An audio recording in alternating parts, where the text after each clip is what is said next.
اللہ تعالیٰ نے سورۃ العلیٰ میں آپ صلی اللہ علیہ وسلم کو تسلی دی ہے اور امت کو نصیحت کرنے کا طریقہ سکھایا ہے۔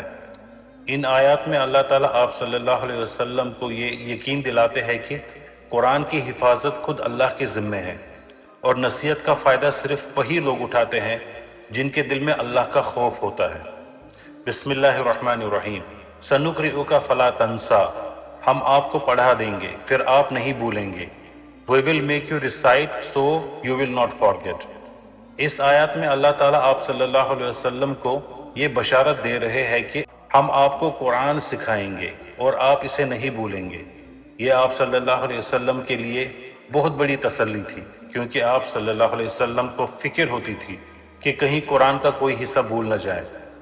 اس آیات سے ہمیں یہ معلوم ہوتا ہے کہ قرآن کی حفاظت اللہ کے ذمہ ہے، اور اللہ جسے چاہے علم عطا کرتا ہے اور اسے محفوظ رکھتا ہے۔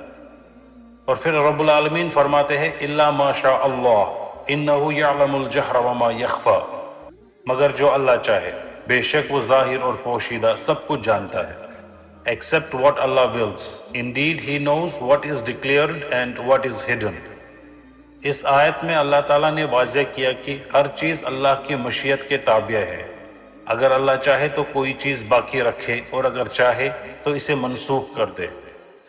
اللہ تعالیٰ ہر چیز کو جانتا ہے، چاہے وہ ظاہر ہو یا دل میں چھپی ہوئی ہو۔ مطلب یہ ہے کہ اللہ سے کوئی چیز چھپی نہیں ہے، نہ ہمارے اعمال اور نہ ہمارے خیالات۔ پھر رب العالمین فرماتے ہیں وَنُيَسِّرُكَ لِلْيُسْرَى، اور ہم آپ کے لیے آسان راستہ آسان کر دیں گے۔ And we will ease you toward ease۔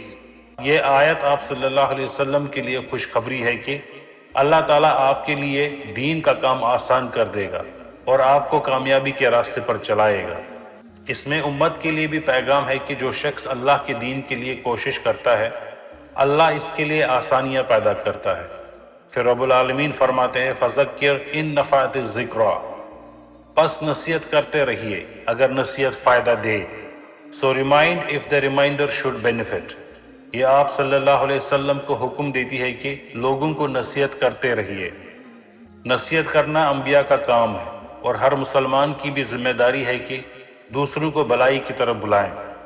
مطلب یہ ہے کہ نصیحت ہمیشہ نرمی اور حکمت کے ساتھ کرنی چاہیے۔ پھر رب العالمین فرماتے ہیں سَيَذَكَّرُ مَن يَخْشَىٰ، وہی نصیحت حاصل کرے گا جو اللہ سے ڈرتا ہے۔ He who fears Allah will be reminded۔ یہ آیت بتاتی ہے کہ نصیحت کا فائدہ صرف وہی لوگ اٹھاتے ہیں جن کے دل میں اللہ کا خوف ہوتا ہے۔ جن لوگوں کے دل سخت ہوتے ہیں وہ نصیحت سن کر بھی نظر انداز کرتے ہیں۔ اس سے ہمیں یہ سبق ملتا ہے کہ دل میں اللہ کا خوف ہونا ہدایت پانے کی سب سے بڑی شرط ہے۔ ان آیات میں رب العالمین نے آپ صلی اللہ علیہ وسلم کو تسلی دی ہے کہ قرآن کی حفاظت اللہ کے ذمے ہے۔ دین کا راستہ آسان بنایا جائے گا، اور نصیحت کا فائدہ صرف وہی لوگ اٹھائیں گے جن کے دل میں اللہ کا خوف ہوگا۔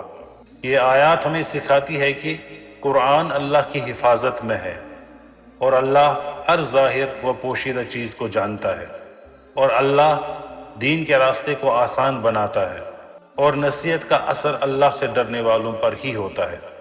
والسلام۔